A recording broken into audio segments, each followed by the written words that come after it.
We're going to change the hydro fluid in my Toro grandstand, and I'm going to show you step by step how we're going to do that. It's actually overdue. Really got to get to it. I might cut some of the parts out, but I will explain as I go. I got these pans from the dollar store. We're going to actually use a 3/8 adapter here on my socket set to remove these two plugs. That's where your filters will go. Here are the new filters that we will need with the O-rings, and the part number for these is 144-3842. Here's the oil that I'm going to use. It's the Hyper Oil 500 from Toro. I got 5 quarts of this because that's what it takes. Now this is where we're going to put the new oil, but I'm actually going to take a wipe and clean this all off, so because we do not want any dirt to get in there. Here's my choice of wipes. They're made by Grip Clean, heavy duty hand and tool wipe. Just going to clean that area real good, just so we can see in the opening here, and we don't want any dirt to get in there. Actually clean these off. First step, we're going to remove this. You can see it spinning. We're going to get a lot of oil coming out of here.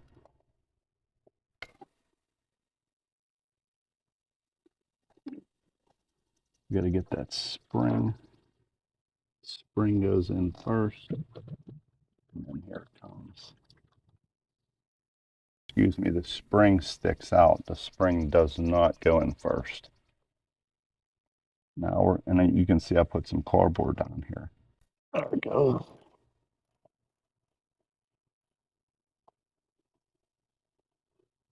Once you get it started, you can do it by hand.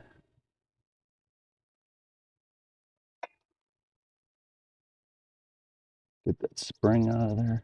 See, the spring goes in last. A little bit of a messy job, but I got that pan all the way under there. Next, I'm going to loosen this up.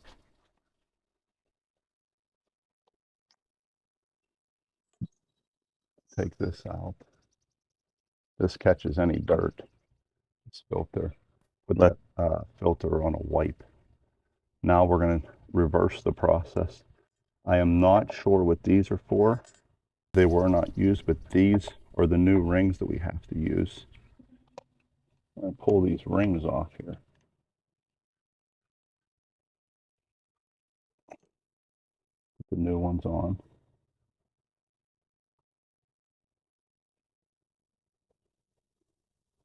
Same with this one.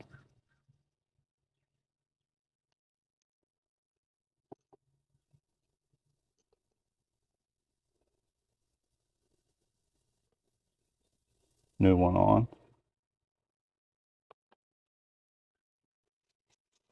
Now we're going to grab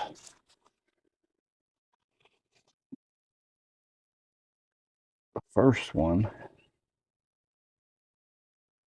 We're going to put it in there, spring facing out.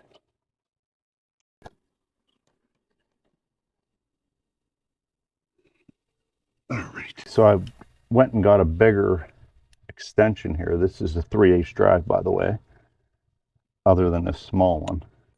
Bigger one works a little easier. Oh, let's grab the other filter.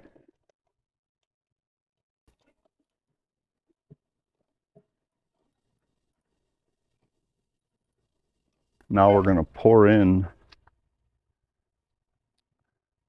the oil slowly here.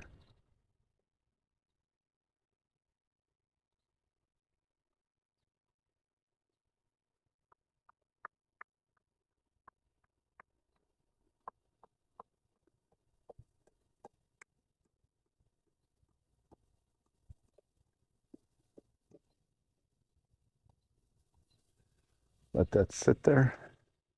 See in there, you'll see, I don't know if you can see or not, air bubbles. When those air bubbles are done, we'll pour more in.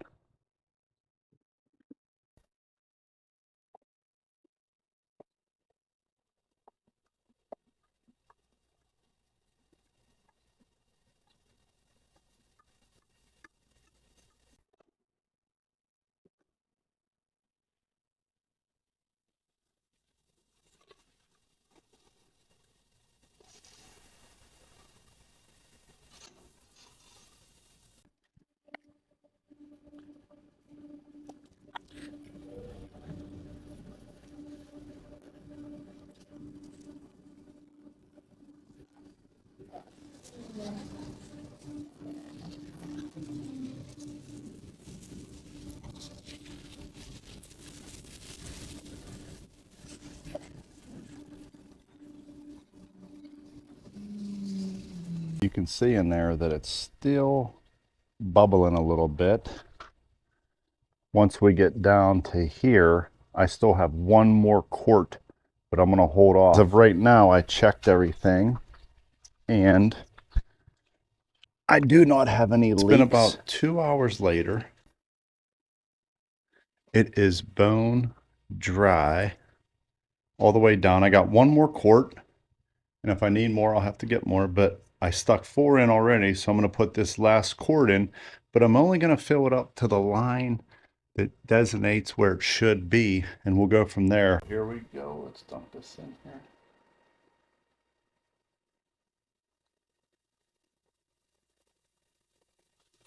A little bit more.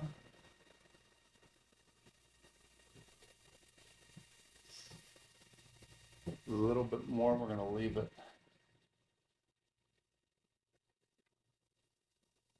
Let's sit here. So we are right at where we're supposed to be, and we're going to let it sit there, and then we'll check back with that a little bit later. Okay, so it sat for a few hours, and you can see that it's staying at level. So I'm going to hang on to the rest of this quart, and whenever I get on a yard and I'm using it, I'm going to monitor that for a few hours and see where I'm at. So I'm going to pop this back in here, put the cap on. So let's just recap on what I've done here. Now, obviously, I was outside. We loosen these plugs. Make sure you have pans. You pull the filter out. The spring should be facing you. After you get both filters out and it drains, then I came up here and took the cap off and took the filter out in here. Now, I did wipe all this down. That's technically not necessary, but I chose to do that. And then you're going to come back down here and reverse the process.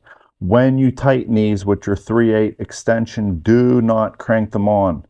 They are plastic, they will strip. You just have to do it almost hand tight and they're good.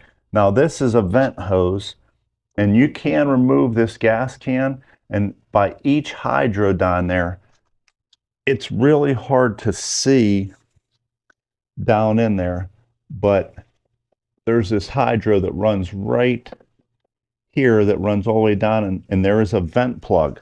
You can take the gas can, or I'm sorry, the gas tank off and vent those, and when you loosen them up, they will wobble, and you'll start seeing some hydro fluid come out. You tighten it back up.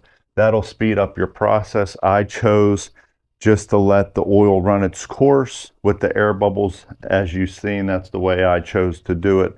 I've seen people do it this way, and I've seen people do it the other way where they use the vent plug. So that's how you do the hydro oil and filter change in a Toro grandstand. I'm not sure what it's like on other zero turns, but it's fairly simple for the Toro grandstand. That's one of the reasons why I like this mower. The maintenance on it's fairly simple. Now, I know if I took this to the dealer, I probably saved myself between $300 and $500. I don't know if you know how much it would cost for a dealer to do this. Leave it in the comments. I know that the filters and the oil was roughly around $125 I spent just for the material, so not sure what labor would cost. So hopefully this helped you out. Do me a favor, check out one of these videos that pop up here at the end. You got about 3 seconds. 3, to